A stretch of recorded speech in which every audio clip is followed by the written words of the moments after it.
In 13, we have another distance, rate, and time problem.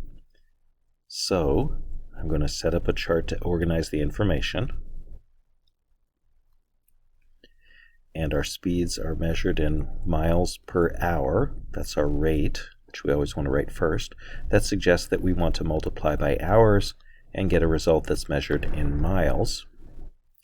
And we have a trip upstream and we have a trip downstream. So the speed of the boat in still water is 24 miles per hour, and we're looking for the speed of the current. So when we're going upstream, the actual speed will be 24 minus the speed of the current, and when we're going downstream, 24 plus the speed of the current. The trip upstream is 54 miles, and the trip downstream is 90 miles. And so in order to find the hours, we divide the miles by the miles per hour. So 54 times 24 minus c, and 90 times are divided by 24 plus c. Now what they say is that those trips, 54 miles upstream and 90 miles downstream, take the same time. That means that our two times, or the number of hours, are equal.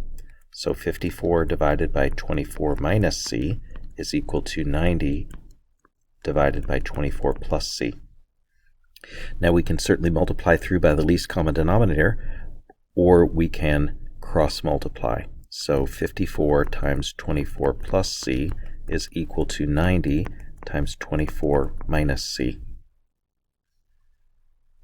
Because the numbers are so large, I'm going to take a moment and divide through by 18.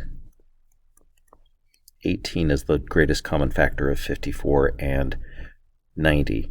So 54 divided by 18 is 3,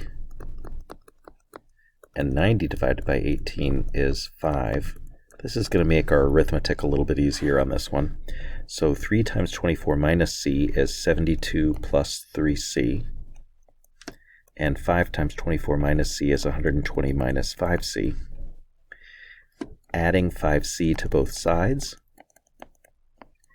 and then subtracting 72, we get 8 times c is equal to 48. Dividing both sides by 8, c is equal to 6. So the speed of the current is 6 miles per hour. In number 14, Melissa walks 3 miles to the house of a friend and then returns home on the bike. She averages 4 miles per hour faster when cycling than when walking, and the total time for the trips is 2 hours. And we're to find her walking speed. So, it's a distance, rate, and time problem. Let's set up a chart to organize the information. The speeds will be measured in miles per hour. That suggests that we want to multiply by hours and get a result that's measured in miles. And she is walking in one direction and then biking in another direction.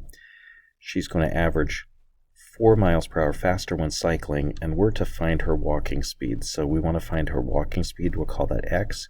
The biking speed would be x plus 4. And she walks 3 miles, and then she returns home on bike, so that would be the same distance again. In order to find the hours, we're going to divide miles by miles per hour. So the number of hours is 3 over x for walking, and 3 over x plus 4 for biking. And the total time, if we want to write this in our chart, we can, is going to be 2 hours. So the time walking plus the time biking is equal to 2 hours. Now let's take and multiply each term, or each fraction, by the least common denominator, which is x times x plus 4.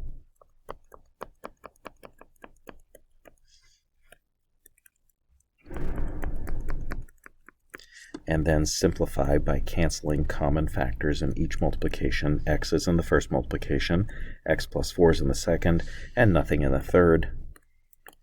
And so simplifying 3 times x plus 4 is 3x plus 12. And then the second multiplication gives us 3x. And the third gives us 2x squared plus 8x.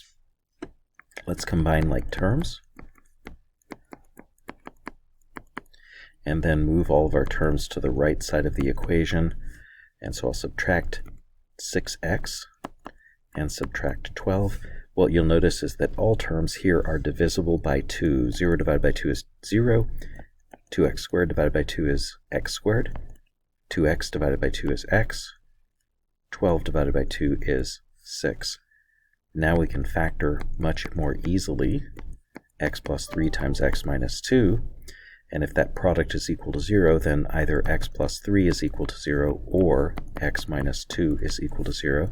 That gives us x equals -3, which doesn't sound like a reasonable answer since it's our rate walking. So we're going to reject that one.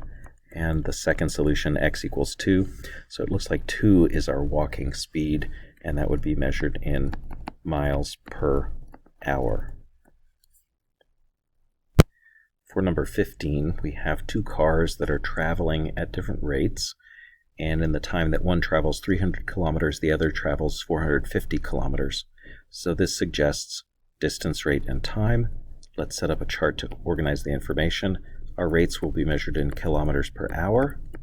Suggests that we want to multiply by hours, and the result should be measured in kilometers. And we have one car that travels 30 kilometers faster than the other. So let's just call them numbers 1 and 2. One of them is going 30 kilometers faster than the other, so let's call the rates x and x plus 30. And in the time that one travels 300 kilometers, the other travels 450. Let's think about whether that makes sense. The one that's going faster should travel a longer distance. So we want to make sure that we have them matched up right. So our times are 300 divided by x and 450 divided by x plus 30. And they said in the time that one travels 300 kilometers, the other travels 450 kilometers. That suggests that their times are the same for both trips. If they're the same, then we can set the two times equal to one another. So 300 divided by x is equal to 450 divided by x plus 30. We can also multiply through by the LCD or cross multiply if we have two fractions that are equal to each other. So 300 divided by x plus 30 equals 450 times x. Sorry, I said divided by, but I meant times. Now these are big numbers. Let's go ahead and divide through. Both 300 and 450 are divisible by 150. So 300 divided by 150 is 2, and 450 divided by 150 is 3.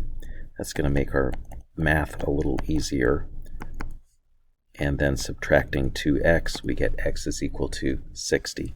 So that would be the speed of our slower vehicle. So our slower vehicle is traveling at 60 kilometers per hour, and our faster vehicle at 90 kilometers per hour.